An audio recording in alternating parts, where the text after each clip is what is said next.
soy Ebert Axel González. Te daré mi perfil izquierdo.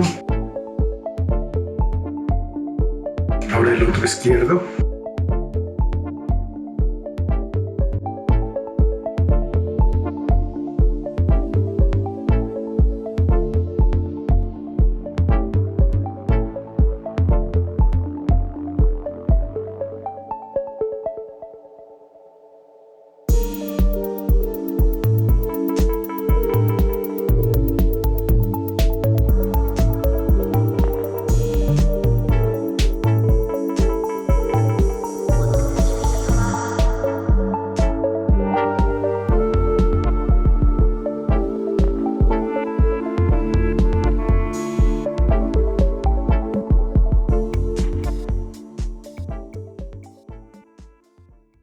Su atención, por favor. Esta es la tercera llamada. Tercera. Comenzamos.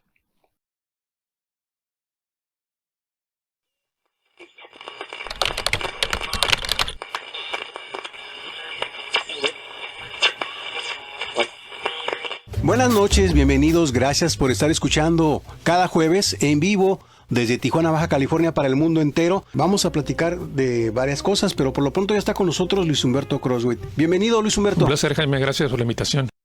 Hay un personaje que te ha acompañado pues también esta cantidad de décadas, un hombre de teatro, Ebert Axel.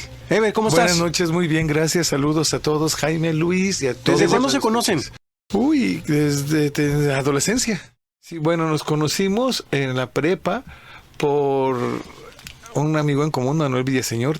Yo estaba juntando un grupo para hacer Jesucristo Superestrella. Creo que reuní como a 3 personas.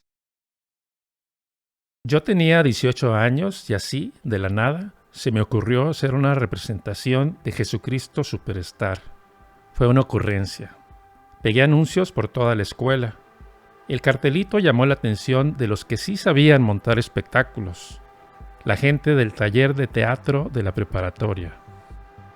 El primero en llegar fue Manuel Villaseñor y vio, con horror, el caos en el que me había metido. Volvió una semana después con uno de sus compañeros del taller. Era mayor que nosotros, había egresado de la prepa y ahora estudiaba Derecho. ¿Y entonces? ¿Se montó o no? Me aburrí y abandoné el proyecto, pero me hice de un par de amigos nuevos, Manuel y Ebert.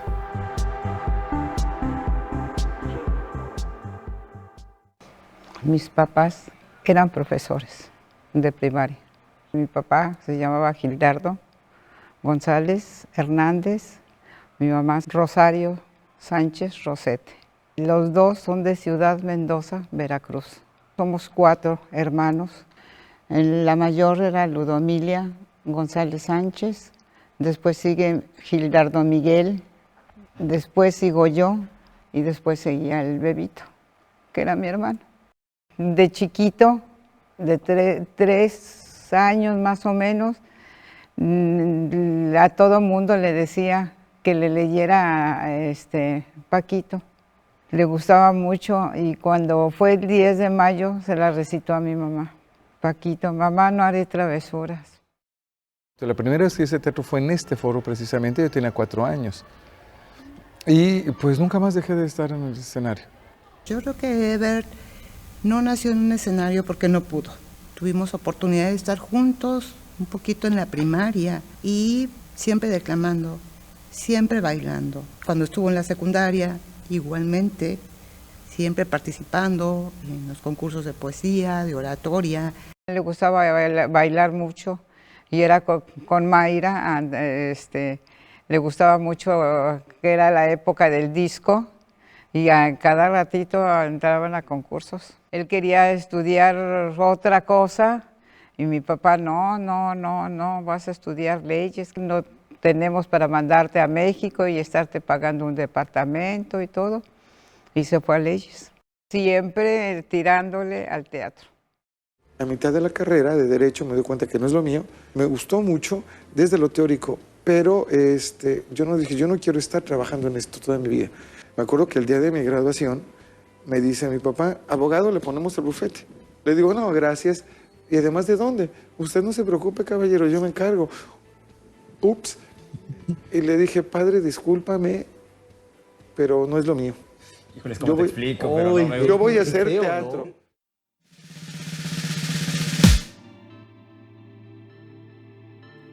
El teatro es este espacio en donde un puñado de locos va y entretiene a un puñado más grande de gente ávida de locura. Es un microscopio, a través del cual, a través de su lente, podemos ver de manera nítida la vulnerabilidad de las relaciones humanas. El teatro es un medio de comunicación, es un espacio para compartir historias. El teatro es un artefacto cultural muy complejo y ha estado acompañando a la presencia de la especie humana desde siempre. Teatro es un lugar en el mundo, el único lugar en el que uno puede acariciar el alma del otro. El teatro es ese lugar, ese espacio donde la realidad circundante se percibe y se filtra. Y en ese proceso de filtración, las partículas de lo real se separan y se erigen nuevas realidades, idealmente más puras.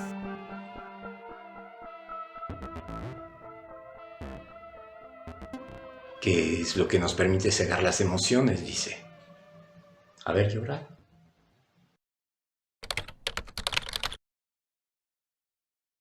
Ebert y Manuel tenían un grupo de amigos, una actriz, Isabel Rolón, y 2 bailarinas, Soco Tapia y Lilian Tapia. Era un grupo creativo, desmadroso y sobre todo chistosísimo, con el cual yo sentía mucha afinidad. Ellos se hacían llamar Los Mocos y hasta tenían una canción. Somos los mocos y vivimos en la nariz. Nos sacan con el pañuelo y somos de color gris. Nos gustaba la fiesta y íbamos a los lugares y si no teníamos dinero sacábamos botellas o comprábamos botellas y ahí andábamos bebiendo en los carros. No éramos malos chicos, nos portábamos bien, pero nos divertíamos mucho, éramos muy creativos para divertirnos. La gente nos esperaba cuando se había fiesta en algún lugar. La gente nos esperaba. Es que no han llegado los mocos. ¡Ahí vienen los mocos! ¡Ya llegaron los mocos! También nos odiaban, la verdad. Sí, nos ponían las cruces. Sí, ¿no? También no. Rompíamos la estructura, llamábamos mucho la atención, nos gustaba sentir la atención de la gente y éramos chistosos. Éramos admirados, éramos queridos y todos querían ser como nosotros. Tijuana no era tan grande, nos movíamos en circuitos similares, los identifico como los mocos. Y bueno, pues secretamente admiré sobre todo su espíritu lúdico. Era como una bola de arlequines. Salíamos, vagábamos por la ciudad hasta altas horas de la madrugada.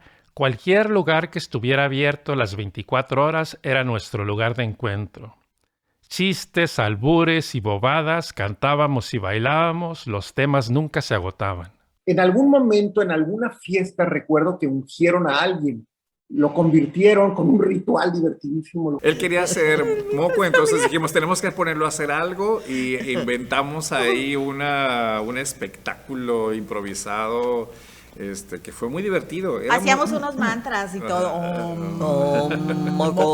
Sí, no sé qué tantas cosas le hicimos al pobre muchacho, tomar un montón de cosas. ¿Sí? Pero creo que gastaron su energía. El ungido debía haber sido yo, porque yo sí hubiera sido un moco leal. O sea, no había lugar para otra cosa que no fuera divertirnos, ser creativos, trabajar. Era 1982 y Ebert, a sus 22 años, empezaba a dar clases de teatro en la Casa de la Cultura de Tijuana.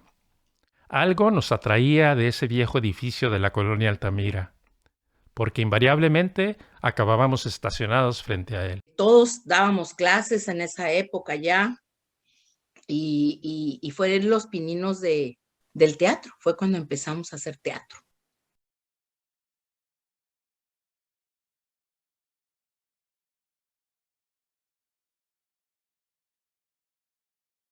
No sé, ¿qué fue primero, el huevo o la gallina? Era simultáneo, ¿no? Pues es que nos motivó mucho el maestro Atahualpa del Chopo.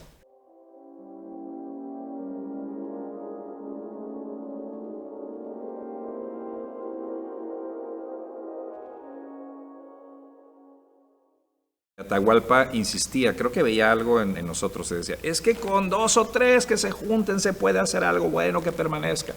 Y así fue como, la idea aprendió más en Ever. Ever fue el líder de la unión de Teatrón. Pues Teatrón para mí como grupo fue pionero del arte escénico. Lo que presentábamos como grupo bajo la dirección de Ever incluía toda su locura y toda la locura del grupo de Los Mocos. Había temas recurrentes que nos apasionaban: literatura, música, danza, teatro. Para mí, ellos eran los artistas y yo simplemente un observador. Por eso me sorprendió cuando Evert quiso que yo participara como actor en una obra que pensaba dirigir. Yo era nervioso y asustadizo. Ni siquiera podía concebir la idea de aprenderme de memoria los parlamentos. Habíamos puesto Las manos de Dios en la Preparatoria Federal y Ever tenía esta noción de llevar el montaje a una propuesta brechtiana con rompimientos. Y entonces retomó Las manos de Dios y nos pusimos a hacerla y llamó a actores de su confianza, amigos. Finalmente me convencieron de que me subiera al escenario y le hiciera de sacristán en Las manos de Dios, de Carlos Solórzano. No mames, trabajar con Evert era durísimo. Nuestro amigo exigía perfección. Ensayo tras ensayo en la Casa de la Cultura hasta bien tarde. Una vez tras otra lo mismo hasta que estuviera satisfecho. Mi amiguito era brutal, perfeccionista, regañón. Pues muy duro, muy negrero, muy estricto, ensayoholic. Ensayos a las 2 de la mañana, ensayos en sábados y domingos, ensayo antes de la función. Es la parte de sufrirlo, pero también tenía un resultado positivo. O sea, había una estética en el trabajo que nos hizo destacar en los grupos. Ever como director fue un parteaguas en ese momento y lo mantuvo durante toda su carrera. Involucraba poesía, danza, textos maravillosos y muy atrevidos.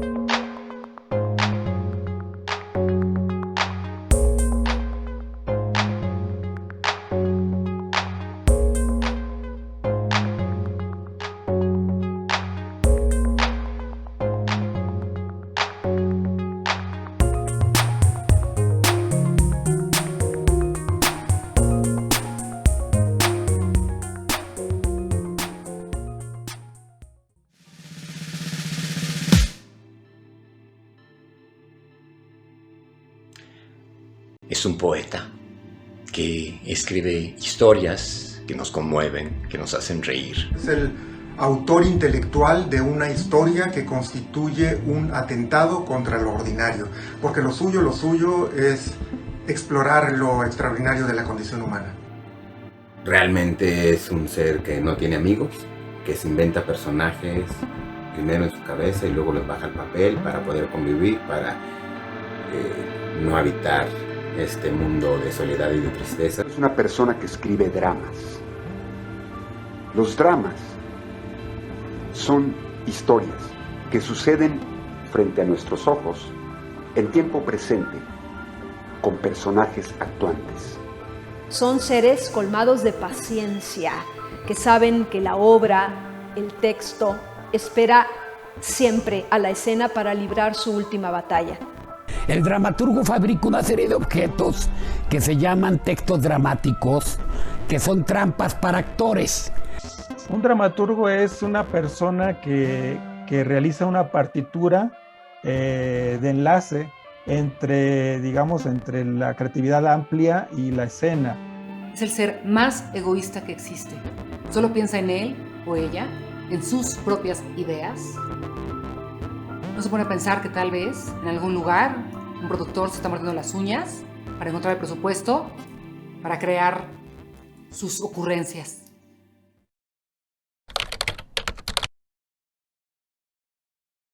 Después de terminar su maestría en la Ciudad de México, Evert adquirió un nuevo enfoque del teatro. Siempre le interesaron los temas sociales, pero ahora tenía los conocimientos necesarios para mostrarlos en sus montajes. Fue un salto cuántico. Cuando regresó de la Ciudad de México, después de haber estudiado con Margules y con todos los grandes del teatro mexicano, pues regresó muy evolucionado. El que ya se veía talentoso en la prepa, regresó mucho mejor. Después de venir de México, estaba muy interesado en los grupos estables, donde hubiera amigos que se llevaran bien, que se formaran vínculos psicológicos, y lo logró. A su regreso, Ebert se reintegró a la Casa de la Cultura de Tijuana, dando clases en el sótano donde antes trabajaba el maestro Enrique Nolasco. El foro del sótano de la Casa de la Cultura era un espacio pequeño, incómodo, y los alumnos hicimos rifas, vendimos comida, hicimos colecta y lo acondicionamos como un foro en forma. Ebert Axel usó el foro del sótano de una manera muy creativa. Un espacio aparentemente olvidado, un espacio sin uso. Él lo abrió y lo iluminó con sus actores, con sus historias, con su forma de dirigir. La primera obra que presentamos fue Siempre dije que no.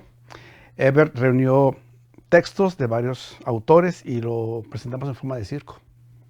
Recuerdo haber entrado al quite en Siempre dije que no y haber tenido así como apenas 3 ensayos y órale, ya aviéntate a dar función, pero que era muy grato, pues que era una fiesta, o sea, yo la veía así, Siempre dije que no, que era una fiestota en donde había como mucha locura y mucha diversión. Para Ebert, el teatro era el lugar ideal para manifestar sus ideas, su concepción del mundo y de la justicia. Mi amigo era un duro crítico del autoritarismo y de todo lo que oprimiera al ser humano. El baile del SIDA fue muy controversial en su tiempo. Estaba el problema de la infección de VIH y se presentaba esto que parecía tan sarcástico. La gente no lo tomaba bien, pero al mismo tiempo queríamos que lo vieran, que fuera algo que llamara su atención. Para mí fue un texto bastante fuerte, tanto así que por eso lo censuraron en Casa de la Cultura. Su aguda crítica social, su personalidad irreverente, su inconformidad con el sistema, por supuesto que tuvo consecuencias. Siempre dije que no fue censurada. La directora de Cultura de entonces no quiso saber nada de obras en las que se dijeran groserías y mucho menos que criticaran a las instituciones. Ebert usó un cuento de José Agustín, una historia muy cruda de 2 prisioneros que eran alimentados con carne humana. Para la puesta en escena, Ebert convirtió a los reos caníbales en burócratas y puso como narradora a una dulce Blancanieves. Licenciado, por favor, con todo respeto, déjeme mamarle la ver... La Dirección de Cultura Municipal los censuró y les prohibió usar el nombre del taller de teatro de la Casa de la Cultura. Tampoco podían presentar la obra en foros institucionales de Tijuana.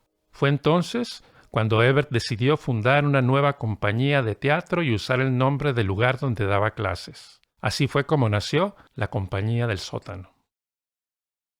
El apoyo, la difusión y la continuidad o permanencia de los proyectos artísticos, desgraciadamente, dependen en gran medida de los caprichos de la administración cultural en turno. Nunca se sabe lo que van a arrastrar los vientos políticos cada vez que llega un cambio de gobierno.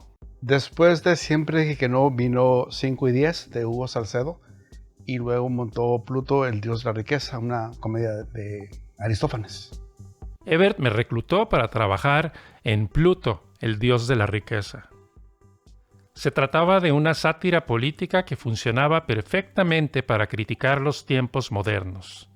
Al cabo, pasan los siglos y la rebatinga por el poder es la misma. Hay viejas costumbres que son muy benéficas para el pueblo.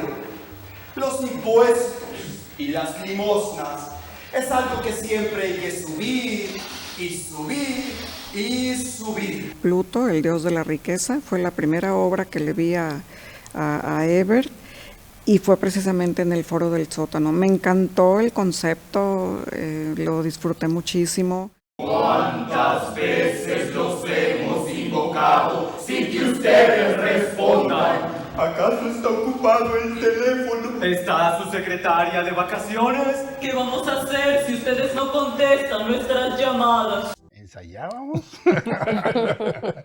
Todos los días y hasta altas horas de la noche. El personal de la Casa de la Cultura no estaba acostumbrado a los ensayos, entonces tuvimos algunos problemas con ello. Un fin de semana pasó que los guardias de seguridad nos boicotearon. Nos cerraron la puerta, nos pusieron un candado, no nos dejaron entrar y teníamos función. Entonces, pero, pues, ¿creen que eso iba a detener a Ever? No.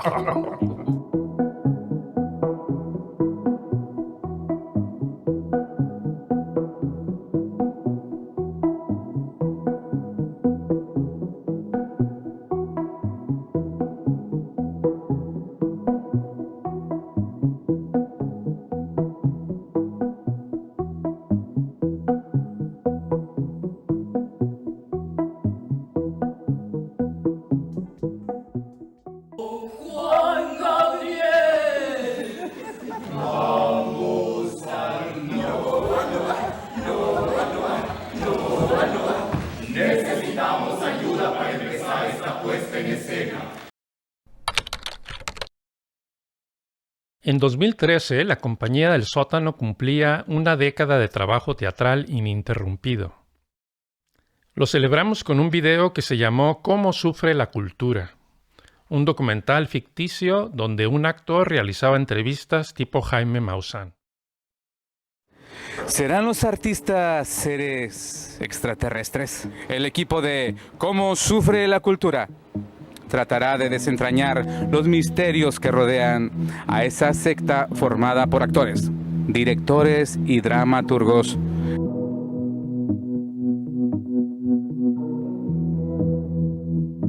¡Soldados! ¡Bola de haraganes y de haraganas! ¡Vamos a ensayar la escena 14! ¿Lo oyeron? ¡Sí, señor director! Nos burlamos de todo. Puse a Ever dirigiendo la compañía con mano de hierro. Dice que usted tiene a sus actores sin comer y sin dormir, nada menos que encerrados que en el sótano de su casa. ¿Qué hay de cierto en estas acusaciones? Yo cuido mucho a mis muchachos, los apapacho, me gusta abrazarlos, pero claro, como buen padre tengo que llevarlos por el camino de la disciplina, la rectitud y el rigor. Y a otros directores entre marihuanos y mafiosos. Ay, teatro es vida, cara. Nosotros no reconocemos a ningún grupo de teatro fuera de nuestra organización. No sé si he sido suficientemente claro. Si yo digo que no es teatro, entonces no es teatro. La Compañía del Sótano cumplía 10 años habiendo montado 12 obras y realizado más de 600 funciones en la Casa de la Cultura. ¿Cómo lo hizo? Bueno, siempre que la gente habla de Ebert, surge un tema recurrente. Temporadas. Temporada. Cuando estoy en México, algo que me daba mucha envidia, desde que estaba yo, que eran las temporadas. En Tijuana no se podía hacer. Las temporadas eran de 10 funciones y esparcidas en varios meses. Y como, oye, no, esto no es un espectáculo. Y me di cuenta que en México las temporadas las forma el público, cuando la gente va. Sí. Me di cuenta que aquí en Tijuana no nos toca picar piedra, y que nos tocaba gestar público y gestionar su asistencia a través de nuestros espectáculos. Su característica es que no presentaba una obra de teatro una sola vez, sino hacía temporadas, lo cual es algo muy singular de su persona, y no solamente de 50 o de 100 representaciones, estamos hablando incluso de años. Esto sin duda hace una gran diferencia porque crea una oferta que el público tiene en un momento dado a su disposición. No eran por vanidad, no eran por colgarse un número de 100, 200, 500, 1000 representaciones, no. Él lo veía en espíritus alcanzados. Pienso que si Everett hubiera tenido estas posibilidades de que en Tijuana hubiera más gente asiduo al teatro, que hubiera un poquito más de apoyo por parte de las instituciones culturales, creo que las temporadas de la Compañía del Sótano todavía hubieran sido muchísimo más largas. Maestro Ever, una última reflexión.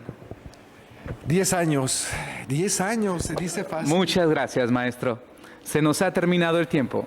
Se despide de ustedes Andrés Franco. Para 2009, Ebert había dirigido un total de 21 obras en la Casa de la Cultura de Tijuana, muchas de ellas en temporadas largas.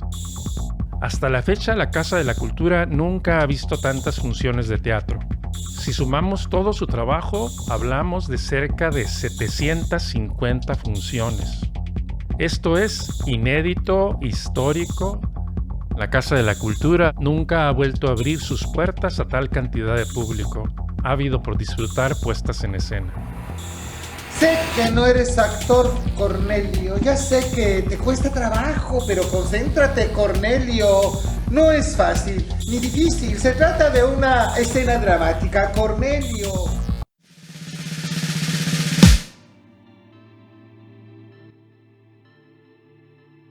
Es el que puede ver plásticamente cómo funcionan las relaciones humanas, sus dolores. Es quien puede sacar del texto a la dimensión de un escenario la belleza. El director o la directora traducen del lenguaje literario al lenguaje de acción en el escenario. En el mejor de los casos es un alquimista que permuta la ficción dramática en un espacio-tiempo de absoluta belleza. Es aquella persona que alcanza a trazar y a recortar, de a poner en la mesa una suerte de collage o de sobreposiciones de ideas y de imágenes para confeccionar, digamos, un atuendo espectacular que va a recibir el espectador. El director va a tratar de llevar a cabo el juego haciendo respetar las reglas, porque como se dijo en un principio, el teatro se juega en serio. Somos necias y necios que buscamos trocar en materia experiencias vaporosas. Es un puente entre el poeta y el actor. No te rías. Yo acabo de saber que es un director escénico. ¿Quién le redacta estas preguntas? ¿La secretaria de Chabelo? ¿Cómo era Ebert como director? ¿Tiene suficiente rollo en la cámara? Como sabía él lo que quería, si no se lo dábamos, lo buscaba en nosotros. Hacía que nosotros le diéramos lo que él quería, porque él sabía, nos conocía también que él sabía lo que podíamos dar. Algo que me gustaba de su dirección, su forma de ser y su dirección era, para él no existía el estilo autocrático. Permitía a los alumnos proponer en el personaje. Era requisito indispensable. Creo que eso es algo muy bello de Ebert, que era mantener en los colaboradores esta noción creativa, pues saber que tú eres el director, yo soy el asistente, pero no por eso soy menos y no por eso mi opinión no cuenta. Pero hacía una cosa que era muy curiosa, que sinceramente no lo he vuelto a vivir. Te hacía creer que todo lo que estaba pasando en escena lo habías propuesto tú como actor. Pedía mucha precisión, exigía mucho repetición, nos torturaba. O sea, decía, si estoy dirigiendo con curvas no puedes irte derecho. Le gustaba que todo estuviera tan así, entendido, muy todo, y entonces decíamos, ya, otra vez nos vamos a ir hasta las 11, 12 de la noche, ¿no? Antes de un estreno, esas semanas, esos 10 días antes, era casi vas a vivir ahí en Casa de la Cultura, ibas a comer. Pero después, cuando el público veía el resultado, después de 200 ensayos, pues estaban muy agradecidos porque todo era preciso, todo fluía, volteabas a ver la luz al momento preciso, hacías el dedito, decías el texto, y todo quedaba tan maravilloso.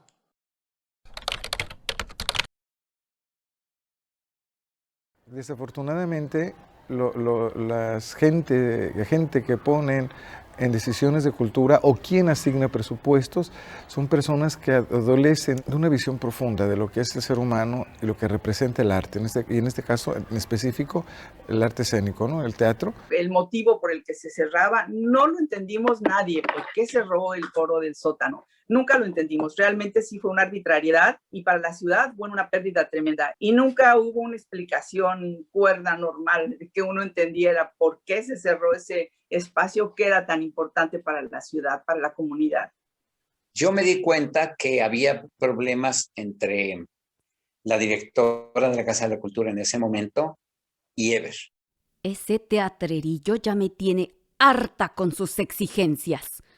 ¿Quién se cree que es? La versión que se manejó en aquel entonces fue que pues no era seguro para los que asistían al teatro estar en un espacio como ese.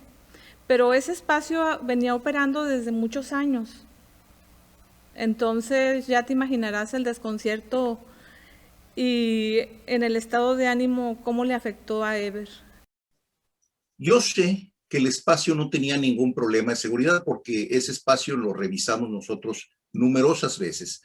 Tenía una columna en el centro que había registrado un pequeño hundimiento del techo, pero que no representaba un problema estructural, según nos comentó a nosotros un arquitecto que hizo una revisión técnica. Lo siento, maestro, pero vamos a cerrar el foro del sótano por no cumplir con las normas de seguridad. ¿Cuál fue la razón o el motivo de quitarle el espacio a Eber? No lo sé, pero lo que siento yo es que fue una decisión injusta a todas luces. A mí me importa un carajo que la directora o tal le piense lo que piense. El espacio se debe quedar. El espacio debe estar y se debe de acondicionar mejor y darle facilidades y presupuesto para que esto siga caminando. Más allá de las diferencias que puedes tener con una gente, ¿no? La pequeñez de visión de algunas personas que están a cargos y su pequeñez de visión y su capricho o su falta de voluntad política de conservar las cosas como deben ser para el beneficio de la gente. Para que aprenda quién es la jefa. Me valen sus 16 años de trabajar en ese foro. El foro del sótano era uno de esos pocos espacios alternativos dentro de una institución que podían dar cabida a proyectos que no podían llenar un teatro o que no querían llenar un teatro.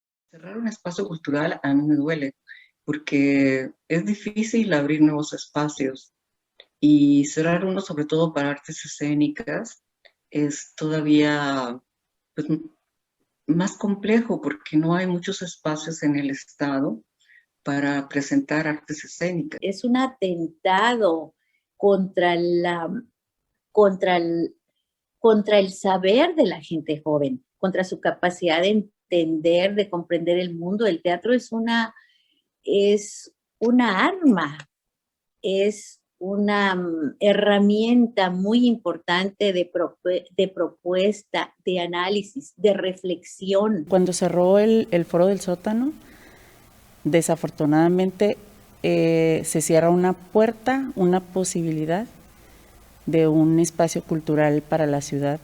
El Teatro de la Casa de la Cultura, el foro, era ya uno de esos espacios que los teatreros hemos peleado porque se funden, porque crezcan, porque sean apoyados, que se les apoye con presupuesto, con publicidad, con todo lo demás, para que sobrevivan y den albergue a muchos otros expositores de obras que van surgiendo en la ciudad y que necesitan un lugar donde presentarse. El foro del sótano se cerró como salón de clases, como espacio teatral, con el pretexto de repararlo. Desmantelaron todo. Las bancas, la iluminación, el sonido, los camerinos, los telones. Arrancaron las placas que habíamos velado durante tantos años. Quisieron borrar nuestra historia y que somos parte de la historia de Tijuana. Y hoy el foro del sótano es un cuarto vacío y es eso. No hay nada. La mutilación de espacios es una pérdida de patrimonio que se debe evitar y en el caso del foro del sótano que se puede recuperar. Si hay voluntad política se puede recuperar.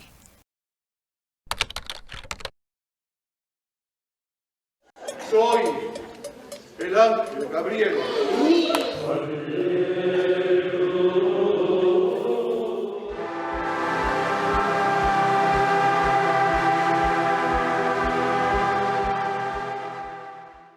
Es una pastorela, pero entonces ¿por qué se llama campesinela? Porque en lugar de pastores tiene campesinos. Pastorcillos. Campesinos. Campesinillos. ¿A dónde van? Después de estar en varios estrenos de Eber ahí en el sótano, se me ocurrió decirle a Eber, ¿por qué no montas una pastorela?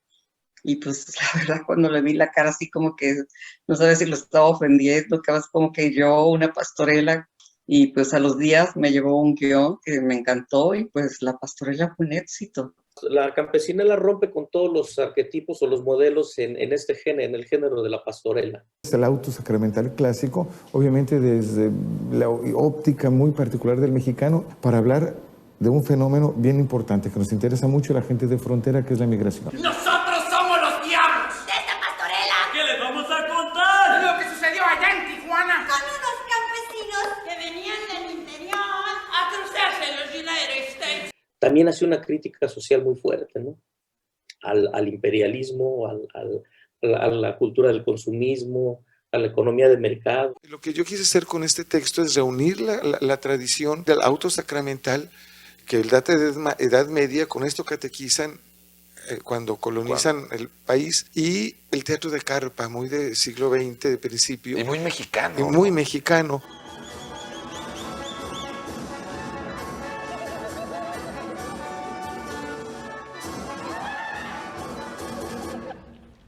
Y luego también que rompe con los arquetipos, con los símbolos que se manejan en las pastorelas tradicionales. Santo Claus, que es la gula, a una mexicoamericana, que es la lujuria. Está la envidia, que es una señora de la alta sociedad. Está un narco junior, que es la soberbia. La avaricia es un pollero. La ira es un policía de las fuerzas espaciales. Y al final de cuentas viene la lucha de uno de los ángeles, el arcángel Miguel, que en un pleito vence a los diablos y los regresa. Lo que plantea Eber no es una cuestión moral, como sucede en el caso de la pastorela tradicional, es una invitación a una reflexión ética, no moral, sino ética.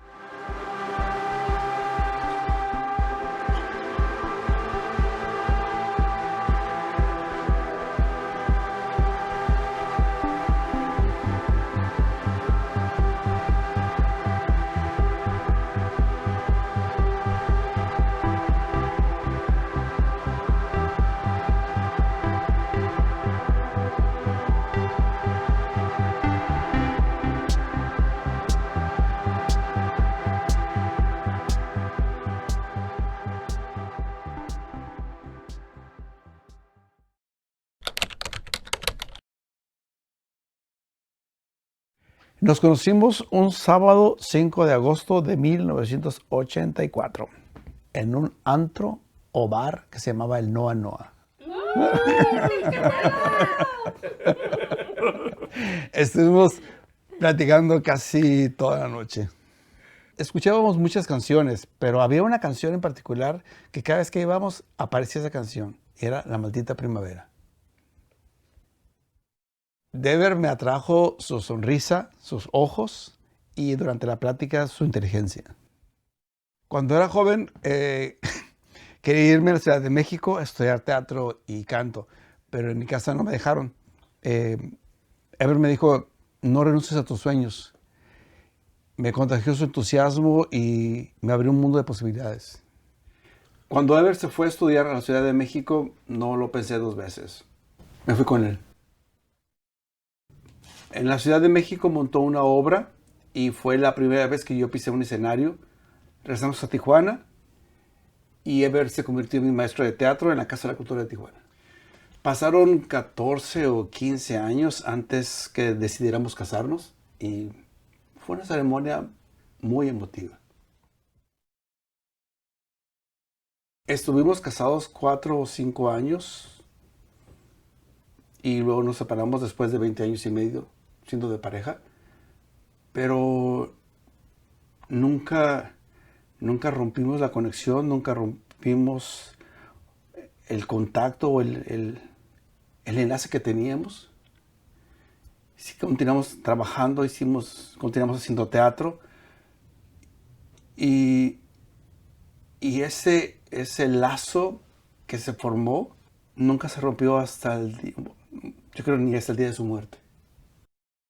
Cuando cumplí 50 años hicimos una fiesta y Eber me preparó una sorpresa. Me cantó La Maldita Primavera, pero en italiano.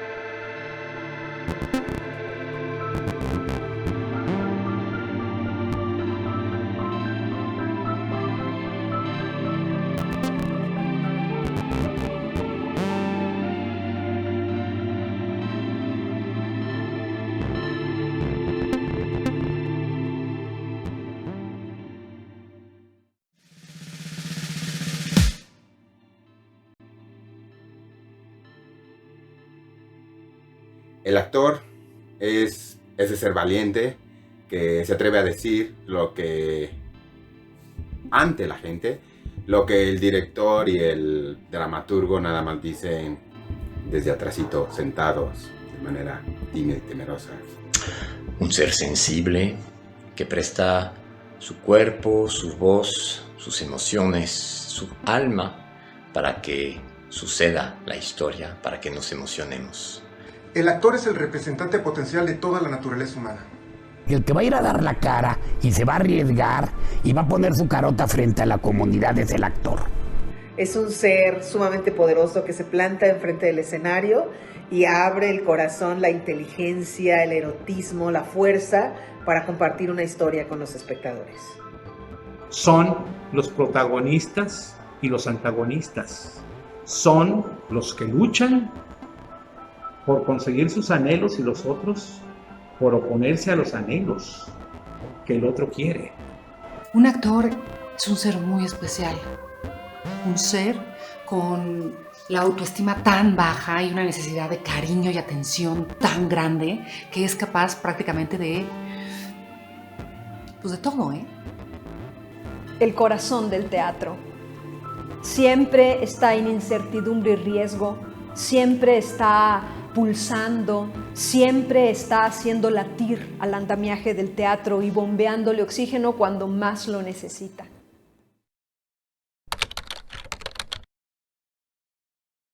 De los inicios de Ramón y Cornelio yo tengo muy buen recuerdo, porque estando en el lugar del nopal, platicando con Ever Axel y con Luis Humberto Crosswhite sobre todo este movimiento que se estaba dando en la ciudad y lo importante que era el teatro en atril.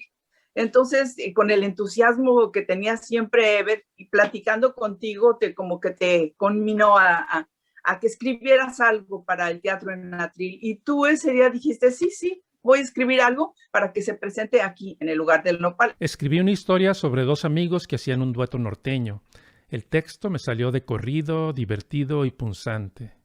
Al público le gustó esta historia loca donde un dueto norteño se codeaba con Dios, José Alfredo Jiménez, Raúl Velasco y muchos otros personajes. Se reían tanto por el texto como por las maravillosas interpretaciones de los 6 actores. Piensen, mi amigo. Lo veo como en una fotografía Polaroid, de esas de las que se borran con el tiempo. ¿Qué representa para mí trabajar en Ramón y Cornelio? Representa uno de los más grandes honores que me llegó a hacer Ever Axel en vida. Para mí significó mucho porque el trabajo que llegó a hacer conmigo para incorporarme al proyecto fue personal. Y el simple hecho de que haya creído en mí para poder interpretar este personaje significó mucho. Siempre lo vi como uno de los más grandes maestros de Tijuana. Para mí, haber trabajado en Ramón y Cornelio significa una enorme satisfacción, porque era un juego constante, una alegría tremenda. Aprendí a seguir mis sueños y Ever me mostró que sí tenía madera y que sí podía y que continuara con mis sueños. Deseo ser reina de las fiestas patrias de mi natal Puerto Peñasco. Y después, ¿por qué no? Llegar a ser la mujer más bella de mi estado. No debemos hacer eso. Cornelio, ni voltea a verlo. Son mis canciones y yo hago con ellas lo que quiera. ¿Es posible que recibas una invitación para tocar en tu fiesta? Si rechazas esa invitación, ¡te mueres! Que quede claro, nada tiene que ver con Ramón Ayala y Cornelio Reina, esos grandes genios de la música norteña que formaron a los Relámpagos del Norte. Los míos se llamaban distinto. Eran los Relámpagos de Agosto. Bueno, ya llamarse los Relámpagos de Agosto me parece bastante original. ¿Cómo fue que surgió el nombre? Pues nos íbamos a llamar los Relámpagos del Norte, pero ya había un grupo con ese nombre. Sí. Nosotros pensamos en rayos, en truenos, en centellas. ¡Qué intenso! Pero pues nos gustaban más relámpagos. Y como nos decidimos en agosto, pues ahí está.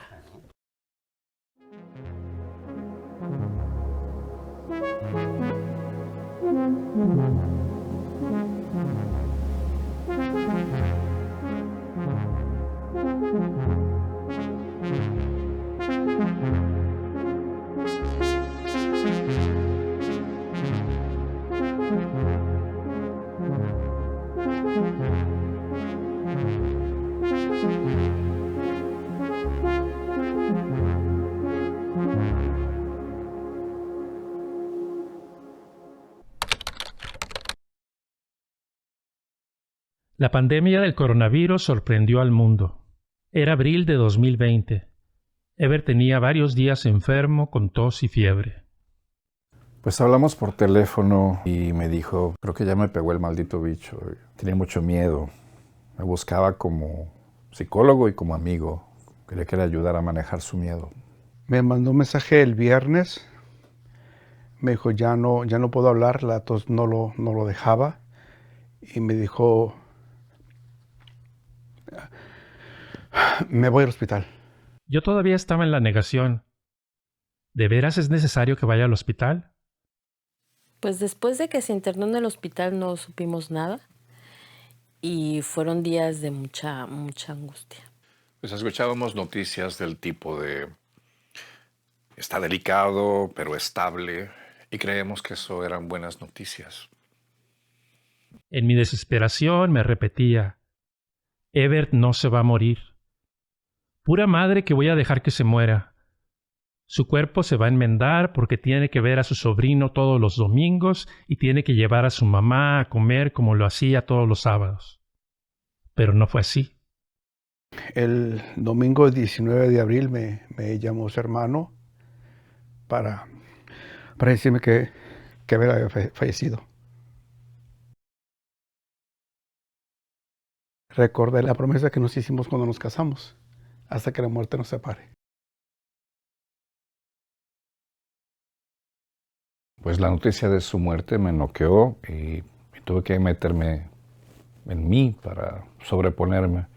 Su ausencia me deja huérfano, deshermanado. Era mi mejor amigo y pues no tienes un repuesto para tu mejor amigo, ¿no?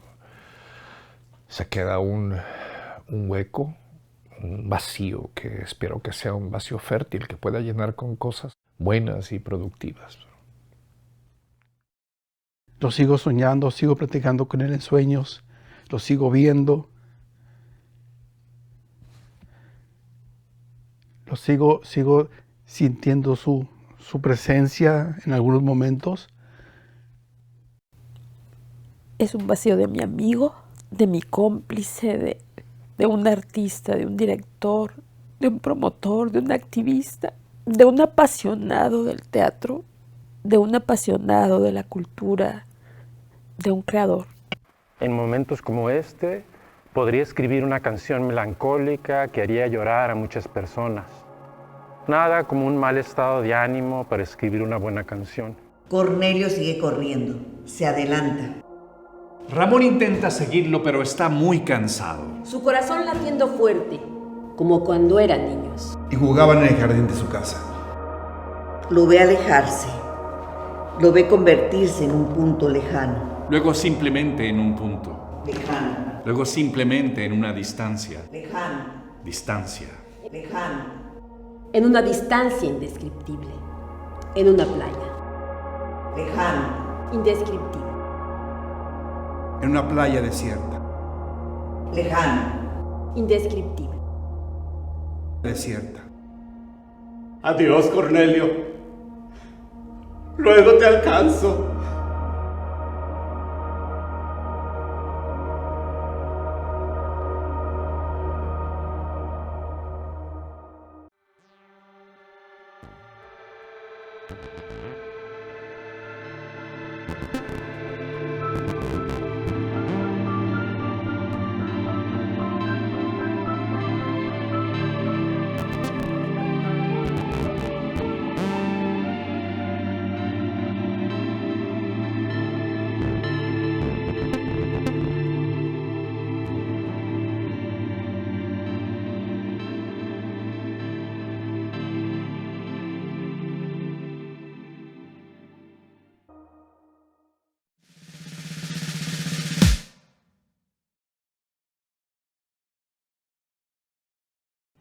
Hay que hacer teatro y hay que ver teatro y hay que evitar la ficción porque los excesos de realidad pueden ser tóxicos. De hecho, la ficción debería estar en la canasta básica. Hago teatro porque es la única forma no violenta que conozco de construir actos de resistencia que me reúnan con mis contemporáneos. Si la obra sucede como debe de suceder, El teatro se vuelve una de las artes más potentes que existen. Por eso, hacer teatro. Si me pagaran por hacer tacos al pastor, hacer tacos al pastor, pero nadie me paga por hacer tacos al pastor, nadie me paga por vender carros de segunda mano, por lo que me pagan es por hacer teatro, por escribir para el teatro. El teatro es un juego, y el juego, este juego, que se juega en serio, nos lleva a una reflexión de vida. Nos ayuda a reafirmar nuestra humanidad. Hacer teatro es refrendar el hecho de respirar, es refrendar el hecho de estar vivos. El teatro nos vuelve mejores seres humanos y vuelve a las sociedades también mejores. Por eso hay que hacer teatro. Porque si no, la vida sería como una eterna pandemia.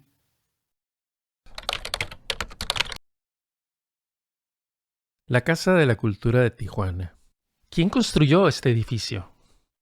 ¿Recordamos acaso el nombre de uno solo de los albañiles que invirtieron esfuerzo y sudor entre cada hilera de ladrillos? ¿Olvidaremos los nombres de los profesores que entregaron su tiempo y su vida en estas aulas? Los edificios permanecen, pero no son más que concreto, paredes y techo, objetos inanimados y vacíos. Surge su belleza cuando los contextualizamos dentro del esfuerzo humano, cuando escuchamos entre sus muros las voces del pasado, desde los niños que aquí aprendieron a leer y escribir, hasta las expresiones artísticas que se siguen enseñando. Yo me pregunto si las futuras generaciones sabrán lo importante que fue la labor de Ebert. ¿Se olvidarán de él como nos hemos olvidado de otros? Al final, ¿quedarán solo los edificios como monumentos solitarios y olvidaremos a las mujeres, hombres, niños y niñas que caminaron por sus pasillos? Ebert era, creo que, un ejemplo a seguir para mucha gente que está iniciándose en el teatro. Dedicación, estudio constante, perseverancia, amabilidad y abrir caminos, no cerrarlos. Todavía tengo la imagen de él como una imagen siempre sonriente, crítica con el contexto, beligerante. Siempre había una sonrisa, siempre había un chascarrillo, siempre había alguna palabra con doble sentido, siempre había una jovialidad que no era fingida. Te acuerdas de él y ahí te das cuenta de qué haría o qué me hubiera dicho él. Entonces, mucho de lo que es Ebert está en sus conocidos, en sus amigos, en las personas a las que les enseñó algo.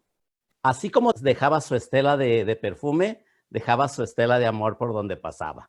Era este gran creador escénico y era este ser amoroso y era este maestro generoso y su vida era así de rica y apasionada por el arte al que él se dedicó. ¿Qué nos enseñó? La alegría de vivir, la alegría de ver el tono blanco de una noche oscura, ¿no? De voltear a ver la luna cuando a lo mejor tú no ves nada, ¿no? Porque estás en la oscuridad.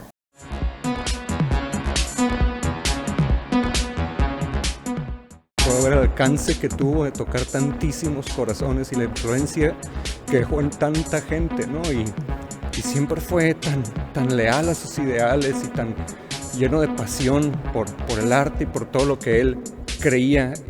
Fue uno de los maestros que cambió mi vida y me enseñó a amar el teatro, el arte y sobre todo a esta ciudad, a Tijuana. Un gran maestro de teatro, de vida, un gran amigo. Alguien con el que tuve la oportunidad de convivir, de estar en sus grandes fiestas que siempre hacía, de sus ocurrencias, de su experiencia. Gracias, Ebert, por enseñarme a amarme a mí misma. Maestro, muchísimas gracias por haber compartido tus conocimientos, por haberme dejado una grata experiencia de vivir el teatro.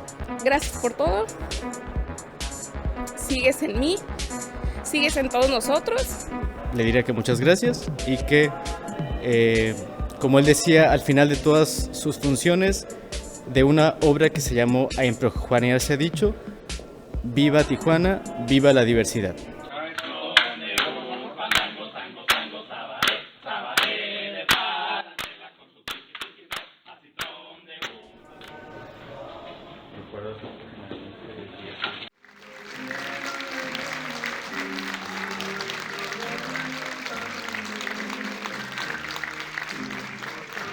Hace un año que este escenario, que es fundamental para toda la comunidad escénica de Tijuana y de Baja California, bajó el telón. Pero hoy, a un año, en el Día Mundial del Teatro, es que levantamos este telón para recordar a un amigo entrañable, para celebrar su vida y su legado donde lo merece, en su escenario. Me encantó este homenaje. Recuerdo que en 1995, cuando presentó su obra de teatro, 5 días, me invitó a dar clases de lengua de señas. Soy sorda y nunca lo voy a olvidar y lo tengo aquí. Gracias. Una persona que fue marcando la pauta de cómo se hacía el teatro o cómo aspirábamos los tijuanenses a hacer teatro. Y Evert, te queremos, te agradecemos con el alma el que hayas estado aquí en Tijuana y nos hayas promovido de la manera en que lo hiciste. Muchísimas gracias. Un beso hasta el cielo.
Estamos en Tijuana.